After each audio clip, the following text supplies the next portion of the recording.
வணக்கம். ரமேஷ் கண்ணனின் சமூக பார்வை யூடியூப் சேனல் மூலமாக உங்களை எல்லாம் சந்திப்பதில் நான் பெருமகிழ்ச்சி அடைகின்றேன். இரும்பு மனிதர் ராகுல் காந்தி அவர்களுடைய அந்த ஓட்சோரி, நம்முடைய பிரதமரை ஓட்சோரி என்று அவர் மிகவும் ஆணித்தரமாக சாட்சிகளோடு பத்திரிகையாளர் முன்னாலே எல்லா எவிடன்ஸும் வச்சு கோர்ட்டில் வழக்கு பதிவு பண்ணி, அந்த வழக்கு ஒரு பக்கம் இடி மேலே இடி, ஒரு அறிவிப்புகளும் அவங்களுக்கு கெடு கொடுத்து, இதை செய்யணும் அதை செய்யணும், நாளுக்குள்ளே நீங்கள் மொத்த டீட்டெயில்ஸும் எடுத்துகிட்டு வரணும், அந்த மாதிரிலாம் அதிரடி உத்தரவுகள் போட்டு இவர்கள் பீகாரில் தேர்தலுக்காக தலித் மக்கள் வாக்குகளையும் இஸ்லாமிய மக்கள் வாக்குகளையும் கிட்டத்தட்ட கிறிஸ்தவர்கள் இந்த மாதிரி யாரெல்லாம் இவர்களுக்கு வாக்களிக்க மாட்டார்கள் என்று நன்றாக தெரியுதோ அவங்க எல்லாரையும் கிட்டத்தட்ட 65 லட்சம் பேரை நீக்கி இருக்கிறாங்க.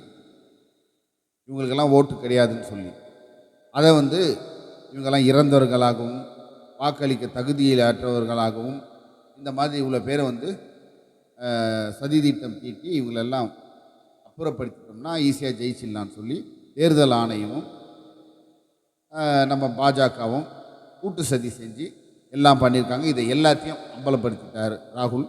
இதையெல்லாம் நம்ம கடந்த வீடியோவில் நம்ம எல்லாம் பார்த்தோம். எல்லா புள்ளி விவரத்தோடு ஒரே வீட்டில் 10க்கு 10 ரூமில் கிட்டத்தட்ட 800 ஓட்டு, 700 ஓட்டு, 500 ஓட்டு, ஒரே அப்பா பேரை 800 பேருக்கு ஒரே அப்பா. அப்புறம் அப்பாவுக்கு 65 வயசாகவும் பிள்ளைக்கு 82 வயசு, பொண்ணுக்கு 72 வயசு. அதே மாதிரி 75 வயசு 65 வயசில் முதல் வாக்காளர்களாக ஃபஸ்ட் ஓட்டர்ஸு இது மாதிரிலாம் சேர்த்து ஒரே ஒரு வாக்காளருக்கு குறைஞ்சது 10 இடத்துல ஓட்டு, 5 இடத்துல ஓட்டு, 4 ஸ்டேட்டில் ஓட்டு, இந்த மாதிரி எல்லா தில்லுமுள்ளுங்க செய்ய முடியுமோ எல்லாவற்றையும் இந்த இவருக்கு ஆட்சி கொடுத்த அந்த 2013 14 இதுதான் வேலையே. வெறும் எப்படி அடுத்த தேர்தலில் திருட்டுத்தனம் பண்ணி ஓட்டை திருடி வெற்றி பெறலாம் என்பதை மட்டுமே செய்து கொண்டிருந்தார்கள். இதை ராகுல் காந்தி யாருக்கும் தெரியாமல், அதாவது எந்த ஒரு விஷயம், ரஃபேல் ஃபைல் கூட மொத்தமாக ரஃபேலோட ஊழலை ஆணித்தரமாக எல்லா டீட்டெயில்ஸும் கலெக்ட் பண்ணி போய் கோர்ட்டில் சப்மிட் பண்ணால் அந்த ஃபைலே காணாமல் போச்சுன்னு சொல்லிட்டாங்க. இந்த மாதிரி பல விஷயங்களை அன்று முதல் இன்று வரை ஒரு இரும்பு மனிதனாக ஒற்றையாளாக மோதிக்கொண்டிருக்கின்றார். எல்லாவற்றிலும் அவர்கள் சாதுரியமாக இருக்கின்ற அதிகாரத்தை துஷ்பிரயோகம் செய்து ராகுல் காந்தியை தோற்கடித்து கொண்டிருக்கிறார்கள். ஆனால் இந்த முறை வசமாக சிக்கிக்கொண்டது தேர்தல் ஆணையம். கோர்ட்டில் இவங்க என்ன சொல்லியிருக்கிறாங்கன்னா 11 ப்ரூஃப் கேட்குறாங்க. 11 ப்ரூஃப் கேட்டு கிட்டத்தட்ட 65 லட்சம் பேரை ஒதுக்கி இருக்கிறாங்க. வாக்காளர் பட்டியலிருந்து எடுத்திருக்கிறாங்க. வாக்களிக்கும் உரிமையை பறித்திருக்கிறார்கள். அதையெல்லாம் தேர்தலான அதெல்லாம் எதுவுமே தேவையில்லை, ஆதார் கார்டு இருந்தால் போதும் அப்படின்னு சொல்லி ஒரு தீர்ப்பையும் கொடுத்துருக்கு. அதன் அடிப்படையில் மம்தா பானர்ஜி என்ன சொல்கிறாங்கன்னா, அதிரடியாக ராகுல் காந்தியுடைய அந்த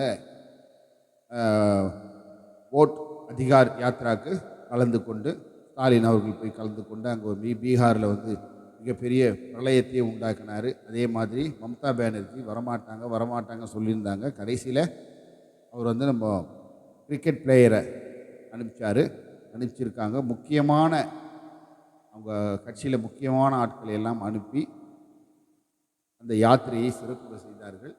அவங்க வரவில்லை என்றாலும் ராகுல் காந்திக்கு மிக ஆதரவு கரங்களை நீட்டி அவர்கள் சொல்கிற விஷயங்கள்லாம் பார்த்திங்கன்னா மிகவும் அதிரடியான விஷயங்களாக இருக்குது. அவங்க மக்களை யார் உங்ககிட்ட 11 ஐடி கேட்டாலும் எதையுமே ஒன்று கூட காட்டாதீங்க, வெறும் ஆதார் கார்டு தவிர வேறு எதையுமே காட்டாதீங்க.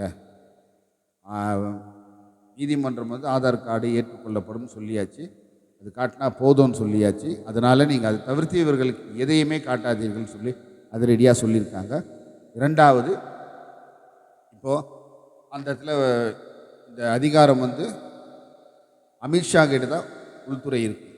ஆனால் தேர்தல் ஆணையமோ அவங்கெல்லாம் போய் கூட இது பண்ணாமல் பெங்காலில் எல்லாம் பாருங்கள், பெங்காலில் போயிட்டு அவங்கக்கிட்ட பேசுறது, அவங்க பெங்காலி மொழியில் பேசுனாங்கன்னா, நீ வங்கதேசத்தை சேர்ந்தவன், இந்தியா கிடையாது, கிளம்பு அப்படின்னு சொல்லி யார் சொல்கிறதுன்னு பார்த்தீங்கன்னா, அந்த லோக்கல் கான்ஸ்டபிள் போலீஸ்காரங்க போயிட்டு எல்லாரையும் செக் பண்ணி அவங்கள வந்து வெளியேற்றுவதும், கொண்டு போய் வெஸ்ட் பெங்காலுடைய எல்லையில் விட்டுறது. அவங்க வந்து நீ இந்தியன் சேர்க்க மாட்டாங்க. யார்? வங்கதேசம் வந்து நீங்கள்லாம் இந்தியர்கள், உங்களை நான் அலோவ் பண்ண மாட்டேன்னு சொல்லி சொல்கிறாங்க. கர்ப்பிணி பெண்கள், குழந்தைகள் கூட பார்க்காம எல்லாரையும் போய் நடுத்தெருவில் இறக்கி விடும் வேலையை செய்திருக்கிறார்கள். அதிலிருந்து வந்து அவங்க சொந்தக்காரங்க அவங்கெல்லாம் வந்து வழக்கு கொடுத்து அவங்க என்ன சொல்கிறாங்கன்னா, மம்தா பானர்ஜி கூட என்ன சொல்கிறாங்கன்னா, முட்டாளுங்களா, சங்கி முட்டாளுங்களா, முதல்ல வந்து பெங்கால் இந்தியாவோட சேர்ந்து தான் இருந்தது. இன்னமும் வெஸ்ட் பெங்கால் என்பது இந்தியாவுக்குள்ளே தான் இருக்குது. ஈஸ்ட் பெங்கால் தான் பிரிஞ்சு போயிருக்குது. அப்போ அங்கே இருக்கிற பெங்காலியும் இங்கே இருக்கிற பெங்காலியும் பேசுகிற மொழி என்னதுரா முட்டா பசங்களா? 2 பேருமே பெங்காலி தானே பேசுவாங்க. மொழி பேசுகிறத வச்சு நீ எப்படி இந்த இந்தியன் இல்லைன்னு சொல்லுவ அப்படின்னு சொல்லி அது ஒரு பிரச்சனை வழக்காகி எல்லா திருட்டு வேலையுமே கண்டுபிடிச்சி இன்றைக்கி ஒட்டுமொத்த இந்திய கூட்டணி இல்லாமல் பாஜகவில் இருக்கக்கூடிய பல பேர் வந்து இவ்வளோ திருட்டுத்தனம் செய்திருக்கிற மோடிக்கு எதிராக கிளம்பி இருக்கிறார்கள். இப்போ அடுத்தது பார்த்தீங்கன்னா இவர்களுக்கு என்னென்னா வருகின்ற 9ஆம் தேதி துணை ஜனாதிபதி தேர்தல் நடக்க போகுது. சரிங்களா? இதில் பார்த்தீங்கன்னா பாஜகவில் இருந்து இருக்கிற எம்பிக்கள் கிட்டத்தட்ட 30லேருந்து 40 எம்பிக்கள் மாற்றி ஓட்டு போட போகிறாங்க என்ற ஒரு விஷயங்கள் கசிந்து அமித்ஷாவையும் மோடியும் தூக்கம் இல்லாமல் செய்து கொண்டிருக்கிறது. இது எப்படி சாத்தியம்? ஆக்சுவலாக பார்த்தீங்கன்னா அவங்க கையில் இப்போதைக்கு ஃபுல் மெஜாரிட்டி இருக்குது. ஆனால் இந்த துணை ஜனாதிபதி தேர்தலில் என்ன நடக்க போகுது பார்த்தீங்கன்னா, நவீன் பட்நாயக் கிட்ட 7 இருக்குது, சந்திரபாபு நாயுடு கிட்ட, அப்புறமா வந்து சந்திரசேகர் ராவ் கிட்ட, அதுக்கப்புறம் வந்து ஜெகன்மோகன் ரெட்டி, இவங்க எல்லார் கையிலுமே கணிசமான எம்பிக்கள் 7, கேசிஆர் 4, அதுக்கப்புறமா சந்திரபாபு கிட்ட 18 நினைக்கிறேன் இருக்குது, ஜெகன்மோகன் ரெட்டி கிட்ட 11 எம்பி இருக்காங்க. இவர்கள் எல்லாம் எப்படி வாக்களிக்க போகிறார்கள்? இதில் முதல்ல ஒரு ட்விஸ்ட் என்னன்னு சொன்னால், இவங்க வந்து தமிழ்நாட்டை சேர்ந்த சிபி ராதாகிருஷ்ணன் அவர்களை முன்னிறுத்தி திமுக கிட்ட தான் அதிகமான எம்பிக்கள் இருக்கிறாங்கல்ல, 38 எம்பிக்கள் இருக்கிறாங்கல்ல காங்கிரஸோடு சேர்த்து. காங்கிரஸ் இல்லாமல் கணிசமான எம்பிக்கள் திமுகவில் இருக்கிறாங்க. அவர்களுக்கு வந்து ஒரு செக் வைக்கிறதா நினச்சி சிபி ராதாகிருஷ்ணன் ஒரு தமிழர், அதனால் திமுக வந்து தமிழர்களை வஞ்சிக்காமல் ஆதரிக்கணும்னு நினைக்கிறேன்ற மாதிரி ஒரு செக்கை வச்சாங்க. ஆனால் இந்தியா கூட்டணி சார்பாக மிகவும் சாமர்த்தியமாக ஒரு கேண்டிடேட்டை தேர்வு செய்திருக்கிறார்கள். கே சிவகுமாரும் ரவண் ரெட்டி இவர்கள் எல்லோரும் ஆலோசனை செய்து ராகுல் காந்தியிடம் ஆலோசனை பெற்று ஒரு சூப்பர் கேண்டிடேட்டு, அதாவது சுதர்சன் ரெட்டி ஒரு கேண்டிடேட். இவர் வந்து ஜட்ஜாக இருந்தவர். இவர் மிகவும் ரொம்ப இக்கட்டான சூழ்நிலையில் சந்திரபாபு நாயுடு பக்கம் ஃபேவராக நிறைய விஷயங்கள் அவருக்கு வந்து சப்போர்ட்டிவாக இருந்திருக்கிறாரு. அவர் மனம் கண் கலங்கி நிற்கும் போதெல்லாம் இவர் ஆறுதலாக பல விஷயங்கள் இவருக்கு சொல்லியிருக்கிறார். அவருக்கு அந்த அளவுக்கு இவங்களுக்குள்ள ஒரு நல்ல ரிலேஷன்ஷிப் இருக்குது. இதே நம்ம கவனிக்கணும்.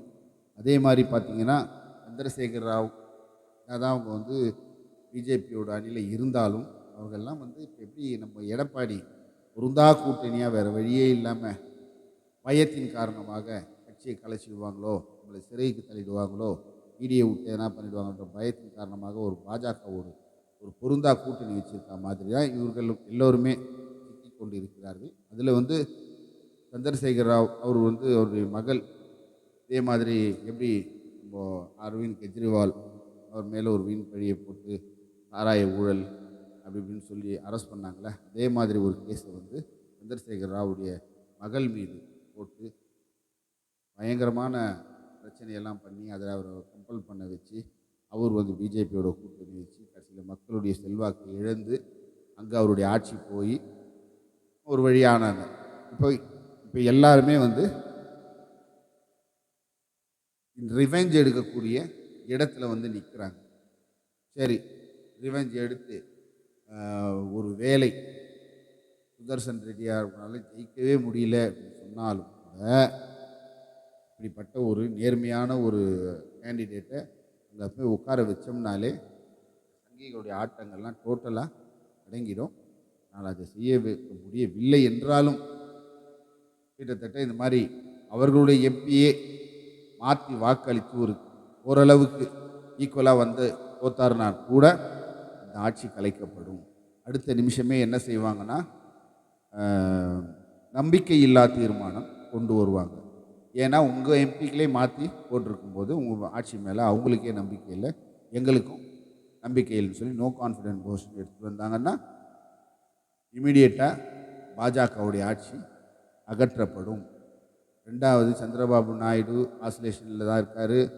அவர் வந்து ராகுல் காந்தி கிட்ட பேச்சுவார்த்தை நடத்தி கொண்டிருக்கிறார், பேசிக்கொண்டு தான் இருக்கிறார். அவருக்கு அதே மாதிரி நிதிஷ்குமாரும் அங்கே சரியாக இல்லை. எந்த சூழ்நிலை இந்த மாதிரியான ஒரு அந்தரத்தில் தொங்கக்கூடிய சூழ்நிலை இருக்கும் பொழுதே இவர்கள் இவ்வளவு அட்டகாசமும் இவ்வளோ திருட்டுத்தனமும் எதெல்லாம் அரசியல் சாசனத்துக்கு எதிரான எல்லா விஷயங்களும் செய்து கொண்டிருக்கிறார்களோ இவர்களிடம் இருந்து இந்த பவரை பிடுங்கிட்டோம்னா தான் இந்தியா உருப்படும். நிலைமைக்கு பீகார் மக்கள் மட்டும் இல்லாமல் தமிழக மக்கள் மட்டும் இல்லாமல் நம்ம கூட ரொம்ப காலமாக வந்து இந்த வடக்கு இந்தியர்கள் வடக்கான்களை பார்த்தா ரொம்ப கடுப்பாக இருந்தோம். ஏன்னா ஜிஎஸ்டி அது இதுன்னு போட்டு மக்களை வந்து டிமானிட்டேஷன் பண்ணி சாவச்சாலும்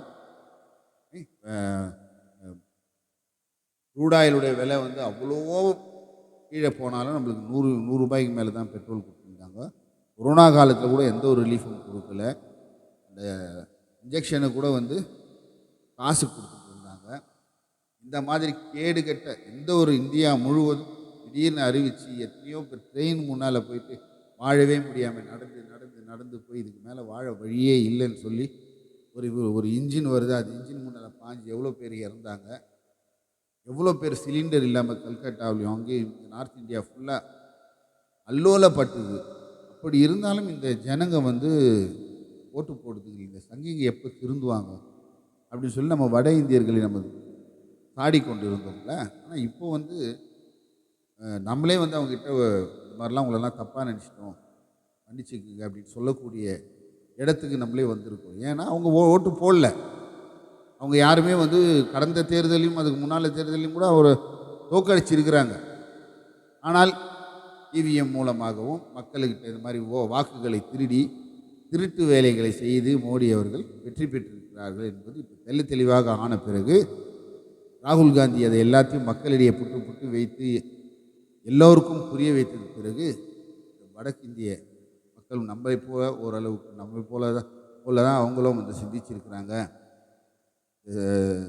சங்கி கூட்டத்தை அவங்களுக்கும் பிடிக்கலை, மோடிக்கு அவங்க வாக்களிக்கலைன்ற ஒரு விஷயம் நம்மளுக்கு தெரிய வரும்போது நம்மளே வந்து வடக்கு இந்தியர்களை பார்த்து மன்னிப்பு கேட்கலாமான்னு தோணுது. ஒரு மொத்தம் பார்த்தீங்கன்னு சொன்னால் லோக்சபா ராஜ்யசபா சேர்ந்து 788 எம்பிக்கள் சரிங்களா. இதில் வந்து 543 லோக்சபா, 245 ராஜ்யசபா. மோடி கைவசம் இருப்பது வந்து கிட்டத்தட்ட 425 இருக்கிறதா சொல்கிறாங்க. இதில் ஒரு 40-50 எம்பிக்கள் வந்து கட்டாயமாக கண்டிப்பாக கூட்டி கழித்து பார்த்தோம்னா இந்த கணக்கெல்லாம் பார்த்தீங்கன்னா ஆந்திரா சைட்லேருந்தே உங்களுக்கு டோட்டல் ஆப் இறங்க போகுது. நிறைய எதிர்ப்பு ஓட்டுகள் நவீன் பட்நாயக் முதல் கொண்டு எல்லாருமே மோடி அரசுக்கு எதிராக தான் செயல்பட போகிறாங்க. 9ஆம் தேதி தெரியும். 9ஆம் தேதி இவர்கள் அளிக்க போகிற அவங்களுடைய கூட்டணியில் இருந்து கொண்டு அவங்க கட்சியில் இருக்கிற எம்பிக்களே மாற்றி வாக்களித்தால் கண்டிப்பாக இந்த ஆட்சி இந்த நாட்டை, அதாவது பன்னோட்டின்னு சொல்லுவாங்களா, பன்னோட்டியா பீடைன்னு சொல்லி பீடை வந்து இந்தியாவை விட்டு அகலும், பீடை ஒழியும் நாள் நெருங்கி விட்டது என்று கூறிக்கொண்டு மீண்டும் ஒரு நல்ல விஷயத்தோடு உங்களை சந்திக்கும் வரை பெறுகிறேன். நன்றி, வணக்கம். தயவுசெய்து சப்ஸ்கிரைப் பண்ணுங்கள், லைக் பண்ணுங்கள், ஷேர் பண்ணுங்கள். சேனலை வந்து அதாவது சங்கிங்கெல்லாம் சேர்ந்து நிறைய தொல்லைகள் கொடுத்து என் சேனலே 10,000 சப்ஸ்கிரைபர் வச்சுட்டு இருக்கேன். இருந்தாலும் மானிட்டைசேஷன் பாலிசிலேருந்து என்னை எடுத்துட்டாங்க. அதனால் நீங்கள்லாம் நினச்சிக்கலாம் நிறைய இப்போ யூடியூப்பில் பணம் வருதுன்னு. அதெல்லாம் ஒன்றுமே கிடையாது. இதுவரைக்கும் ரூ. 1 வந்தது கிடையாது. மக்களிடையே போய் விஷயம் சேருதா அவ்வளோதான். நானும் வந்து கியூஆர் கோடெல்லாம் போட்டு உங்ககிட்டலாம் வந்து ஃபண்டு கேட்கலாமான்ற ஒரு ஐடியாலும் இருக்கிறேன். இப்போதைக்கு உங்களுடைய சப்போர்ட் கண்டிப்பாக வேணும். அதனால் லைக் பண்ணுங்கள், சப்ஸ்கிரைப் பண்ணுங்கள், ஷேர் பண்ணுங்கள். நன்றி. மீண்டும் ஒரு நல்ல விஷயத்தை சந்திக்கும் வரை விடைபெறுகிறேன். நன்றி, வணக்கம். உங்கள் புரசை ரமேஷ் கண்ணன்.